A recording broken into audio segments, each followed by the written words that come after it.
Hi everyone, it's Danny. Welcome back to another design team layout for Cocoa Vanilla Studio. Today I'm continuing to use the amazing new No Limits collection.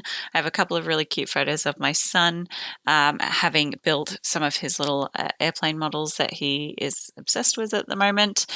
So I really wanted to use this collection to document this because the colors just match the colorful building materials he's using, and also because there's a lot of kind of aeronautical themes, or I suppose more like space themes, but there's rocket ships and space and air kind of themes, I guess, for lack of a better word, in this collection. So I just thought it was really appropriate. So I've just started by cutting out some strips of pattern paper. I used the one of the cut aparts, the long strips off that. Now I'm going through the A5 paper stack and just cutting out a variety of different lengths and widths of different pattern papers. I'm trying to stick with fairly solid patterns and just throwing in a couple of really colourful busy patterns here and there. So that diagonal stripe, that's off the cut apart, and then I've got another stripe that is just kind of straight up and down, and then that dark blue kind of night sky space pattern is a little bit more busy as well, but that's okay. I'm just trying to kind of vary things up, and now I'm going through and distressing all the edges of those strips with my edge distresser. You can use a pair of scissors. That's what I used to use before I got an edge distresser. These are just less likely to tear your paper. But the good thing about Cocoa Vanilla Studio paper is it's nice and thick. It's a really nice, robust, sturdy paper, so it's definitely not going to tear easily. Right, so I went ahead and did most of those off camera, so you didn't have to sit through all of that. Now I'm going to stick my photos together. I have a pretty good idea of how I want to do this layout, so I did start to adhere things down pretty early on, just because I really knew what I wanted to do, where things were going, and I wanted to kind of just make it easier on myself and not have things move around. So I am starting to stick my strips down. My photos are going to go pretty much there. And I'm trying to vary the heights of these strips so they're not all going to be sitting equal to each other. And I'm having a bit of an issue with my tacky glue. I'm not sure why. In my little fine liner bottle, for some reason, it's gone quite tacky. It's almost like it's dried. That's never happened before. Whether I just didn't have the lid on right or what, but usually once I get it going, it works fine, but this time I just was really struggling to get it out. So you do watch me struggle with that bottle for quite a while before I pull out the big bottle. Apologies for that. I was just really determined to make it work, but it wasn't happening for me. I wanted to make that stripy piece a bit longer, so I just snipped it in the middle where it's going to sit behind my photo anyway. I just brought my photo over to make sure that it was going to cover up that gap, and it does just fine. Okay, so now that I've got most of the way across on the left-hand side, I'm starting to come in from the right-hand side now, and this is just because I want my paper strips to overlay each other coming in from the sides, and then my most central one will just be right on top. So this is just me being particular about my layering. It really doesn't matter. No one's going to notice, but some things we're kind of picky about. So now I've finally pulled out my big glue bottle, and you can see just staggering the tops and the bottoms of those paper strips so they're all different heights and lengths, and just keeps things interesting. All right, I realized at this point I didn't have quite enough paper, so I've come in with another paper strip, another yellow off one of the 12 by 12 sheets. So I've just cut that to size and distressed it again off camera.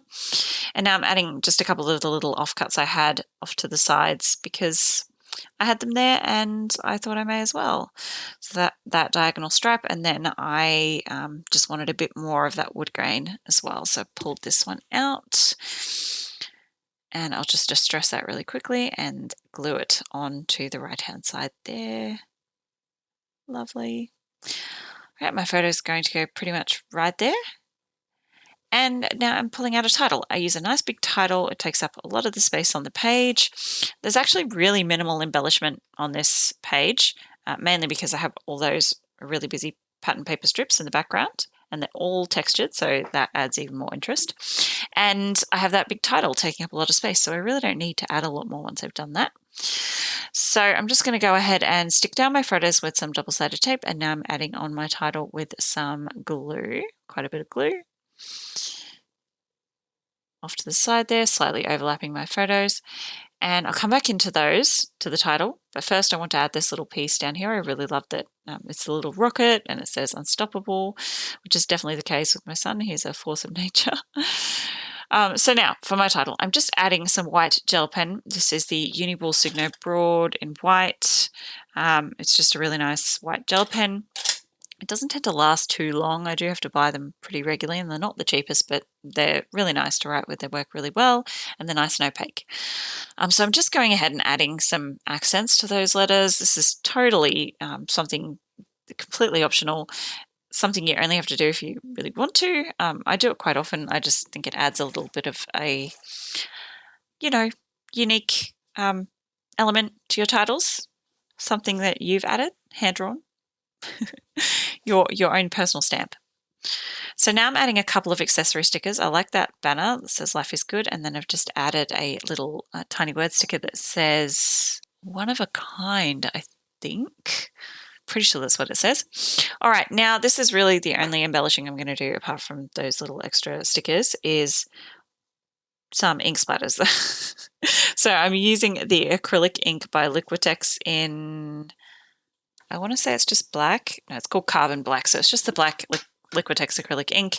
I'm just doing some tiny splatters, and then I've brought in another brush to do some bigger swatches, as you can see there.